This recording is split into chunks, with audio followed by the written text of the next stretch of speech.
Brian says more questions remain than answers in Washington. He is the chief investment strategist at Oppenheimer Company, one of the 14 equity strategists Bloomberg surveys in our market outlooks. And Brian, we should point out that you have not only been very consistent, you are not exceedingly bullish when it comes to stocks this year. You've held your forecast pretty much all year long at 1325 for the S&P 500.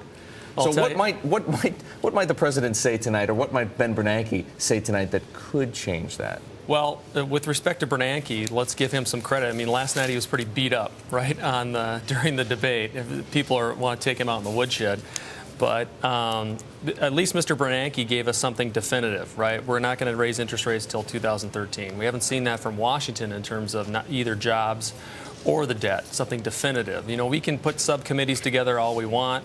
We can have speeches all we want, but we need to see some sort of substantive plan that says, over an X amount of time, whether or not it's days or weeks, here's what we're going to do. And we haven't seen that yet. So I think that's why, as I go out and talk to not only institutional investors but private client investors, they're nervous because, you know, what's going to happen going forward the next several years. So enough talk, let's see some action, and that's what really needs to happen. Nariman Behrovich from IHS gave us that big number. He said President Obama, in his view, should just go for it. Ask for $800, $900 billion.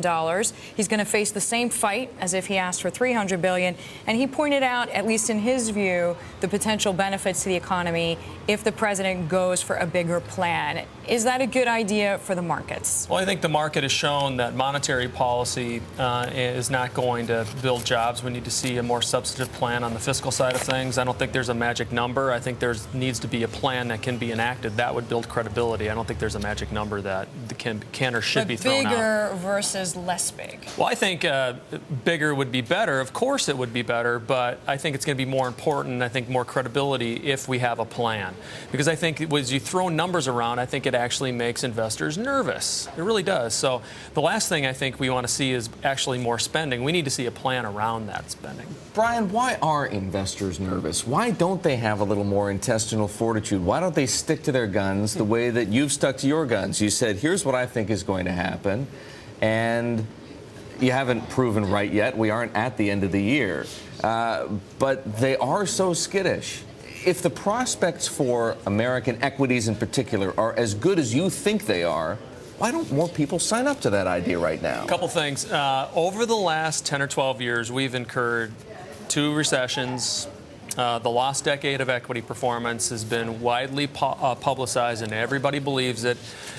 We believe that most U.S. investors have a big chip on their shoulder, that we've seen growth go elsewhere. We've seen our currency go down. All they hear about is China and India and everywhere else in the world. And so we believe that now, okay? And so therefore, you've seen this dramatic move, not just in 2009 and 2010, but even this year still people are buying bond funds because they're scared. Okay, we need even with the 10-year at 2%. Even with the 10-year at 2%. So that has to change. Okay, and so what we think, we've had such a confluence of events here. We've had the lack of leadership and direction from Washington. You have things going on in Europe. You have the Japan situation. You have a total disbelief in equities. That, to us, from a longer-term perspective, just breeds a change in trend.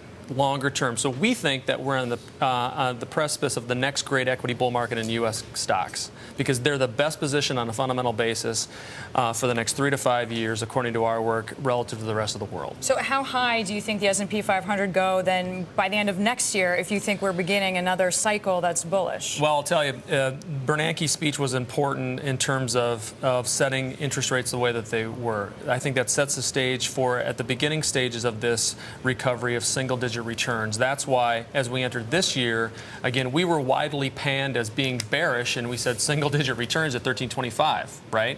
And so I think what happened... Because that's still up from here, Brian. Yeah, it's still up from here, but I think what happened last year is that people became excessively bullish in the fourth quarter following QE2 in the election. They extrapolated that on to 2011, thinking that trend would continue, but the major problem, as we talked about a year ago, were jobs. You can't get higher stock prices in a higher economy without jobs. And I think many of my competitors missed that boat. So, end of 2012, where's the S&P 500 going to be? Our official target is 1475, which would equate to another single-digit return following a 1325 close this year. All right, Brian, there it is. You have to come back and talk to us a little bit in the meantime. We can't let it go for a year and a quarter, so we'll see Brian before then. Brian Belski joining us there, Chief Investment Strategist at Oppenheimer.